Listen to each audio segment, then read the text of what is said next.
piratauti nebuvo lengva ir dabar taip atgaminus šiek tiek prisiminimus, aš man atrodo vienu laiku gal netgi buvau tokia pažengusi draugų tarpe, nes kai kažkas sakydavo, kad negali rasti kažkokio filmo ar serialo, aš tada padėdavau tos raktinius žodžius susidėti į naršyklę ir pasidalinti, kaip man pavykdavo rasti ir išvengti ten tų trikdžių, bet jo, arba susitaikyti, kad ten visą laiką iškils kažkokia reklama per tą filmą, arba ten dalį ten pažiūrėsi, kitą dalį vėl ten kažkokioj kitoj platformoje. Užtruko darbo, bet matyt buvo pakankamai motyvacijos tuo metu. Internetinio piratavimo, sakykime, aušroj ir ilgą laiką po aušros reikėjo būti gana techniškai įgūdusiam, kad tu galėtum susiinstaliuoti reikiamas programas, atsidaryti tinkamus portus, susirasti tuos filmus. Ir tie filmai būdavo ten ne pačios geriausios kokybės, išsirinkti, kuris geresnės kokybos. Vienas tenais be garso, kitas su rusišku garsu. Tai taip, iš tikrųjų, tą galėjo padaryti ne kiekvienas. Tai tobulėjo piratai ir mes perėjom į tą situaciją, kai tai pasidarė paprasta. Šiuo metu tai nėra reikalingi įgūdžiai ir dėl to tai nėra, nei žmonės moka, nei didžiuojasi tuo, kad moka, ar ne? Tai nėra kažkuo, kuo tu gali pasigirti, nes turbūt dažnas tavo pašnekos nesupras, o tai kam čia tai viskas reikalinga. Tai aš žinau, kad mano paaugliai vaikai nebemoka. Aš paauglystės metais puikiai mokėjau, nes man reikėjo, ar ne, mokėti. Tai vat ir šiuo metu ne, ir tai turbūt rodo, kad nebereikia. Su kažkuo turėjau diskusiją labai neseniai ir man pasakojo žmogus, aš nežinau, ar tai yra faktai ir jis tiesiog tai sugalvojo, bet jisai minėjo, kad kodėl Lietuvoje toks geras internetas. Nes visi ieškojo kuo geresnio tiekėjo tam, kad galėtų kuo daugiau prasisiųsti turinio. Visi norėjo daugiau filmų, daugiau muzikos, daugiau kažko. Ir tada mes juokavom, kad štai nusikaltimas privedė prie visai galbūt ir teigiamo dalyko tuo aspektu, kad dabar esam labai internetinė tauta. Tai aš kaip minėjau, taip, iš tikrųjų ne vieno interneto paslaugų tiekėjo reklaminis šūkis buvo labai tiesiai: pirk greitesnį internetą, siųskis filmus. Po to pradėta truputį ne taip tiesiai apie tai kalbėti, bet be jokios abejonės. Na, tai buvo vienas iš interneto greičio didinimo paskatų. Ar tai gerai ar blogai, aš nesiimsiu vertinti, bet tokio greito interneto niekam nereikėjo kitam negu dideliems failams siųstis. Patį pirmą kartą, kai išbandžiau piratavimą, aš manau, kad man buvo gal 12 ar 13 metų ir aš sugalvojau tais laikais mes tai vadinom emulę, parsisiųsti, manau, kad Šreką. Ir parsisiuntus paaiškėjo, kad tai buvo ne Šrekas, o kažkokia vokiška pornografija. tai iš tikrųjų paliko įspūdį. Net nežinau, į kurią pusę čia komentarą pasukti. Tai iš tiesų, piratinis turinys yra rizikingas. Kompiuterių programos dėl virusų, dėl kokybės, filmai dėl to, kad tu nežinai, atsisiųsi kokios kokybės filmą, koks bus įgarsinimas.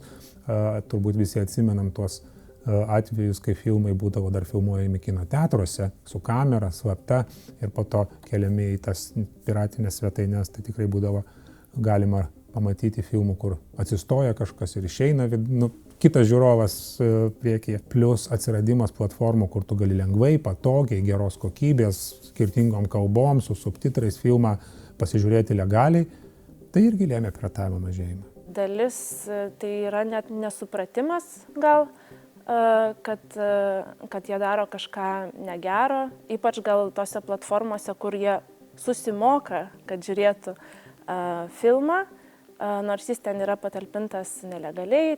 Jūs neįsivaizduojat, kokius pinigus uždirbdavo tos lietuviškos piratinės interneto platformos. Tai būdavo tikrai didelis nusikalstamas verslas, iš kurio savininkai galėjo mokėti ir vertėjams, ir įgarsintojams, ir tų puslapių moderatoriams, prižiūrėtojams. Teisminėse bylose, kur tai buvo tyriama, tie visi skaičiai išryškėjo ir tai dar kartą parodė, kad nereikia manyti, kad čia kažkokio studento už klasinę veiklą pasikabinusio Che Guevaros plakatą ant sienos ir kovojančio prieš sistemą. Ne, tai yra nusikalstamas verslas. Tai vat, o kodėl žmonės iki šiol linkę mokėti pinigus nelegalioms platformoms vietoj to, kad eitų į legalias, tai turbūt reiktų padaryti tyrimą, bet aš čia tik tai paspėliot galiu. Gal įpratę, gal kiek pigiau, gal vienoje vietoje suranda tuos filmus, kuriuos nori, gal tie filmai yra išversti jiems suprantama rusų kalba. Tai vat, gal visų šitų priežasčių kompleksas. Pagalvoji, pirkti prenumeratą dėl vieno filmo kartais atrodo kaip ir neverta, nes dar veikia mūsų mentalitetas, kad nesinori kartais mokėti už vieną ten kokį, ypač kai gal tu suvedęs Google rasi, kad yra kažkoks filmas ir atsidarysi puslapį su daug iššokančių langelių, reklamų ir panašiai. Tai šiaip man čia yra dilema. Nepritariu idėjai, kad tai, jog tu nori pažiūrėti filmą, kurio negali gauti Netflix'e ar kažkur kitur, tau suteikia kažkokią moralinę, aš jau nekalbu apie teisinę, suteikia kažkokią moralinę teisę jį pasivokti. Tasme, kad, taip, negali jo gauti ir neturėk. Tasme, kad tai ne duona, kurios tau reikia, kad tu išgyventum, ar ne? Tai šitas argumentas, mano galva, yra truputį išpūstas, nes, nieko neatsitiks turbūt, kad tu nepasižiūrėsi to filmo. Aš nemanau, kad piratavimas yra tik žala, ypač senesniais laikais, kai atrodo tos filmų platformos buvo sunkiau pasiekiamas. Tai buvo geras būdas sužinoti apie pasaulį. Pavyzdžiui, žiūrėdavau vampyrų dienoraščius, kur jie kažkiek inspiruodavo mano apsirengimui, mano bendravimui su kitais ir panašiai. Pirmiausia, turbūt tikiu, kad be vampyrų dienoraščių netikrai būtų išgyvenusi, bet matot, ne piratavimas naudą atnešė. Naudą atnešė to turinio suvartojimas, pažiūrėjimas, sužinojimas. Aš labai noriu paskaityti knygą, aš negaliu jos šitą kažkaip čia bibliotekoje gauti, todėl aš ją pavagiu iš knygyno. Čia pateisina mano vagystė iš knygų, nes labai gera knyga. Aš ją perskaitęs truputį geresnių žmogum pasidarysiu, o gal net ir kažką sukursiu pagal tą knygą. Tai ar tai automatiškai pasidaro nebe pažeidimas? Turbūt ne. Taip, iš tikrųjų labai gaila, kad negalim ir šiandien negalim, to labiau anksčiau negalėjom turėti prieigos prie viso mūsų pageidaujamo turinio. Ar ne? Ir tikrai aš negaliu ginčytis, kad piratiniais būdais pasiekti filmai, knygos, gal ir muzika tikrai praplėtė daugelio akiratį, gal kažko išmokė. Ar tai padaro piratavimą gėriu? Nežinau. Pirmą savo filmą tuo metu tai yra problemų tvarkytojas, mes jį darėm labai skurdžiom sąlygom, 3000 litų.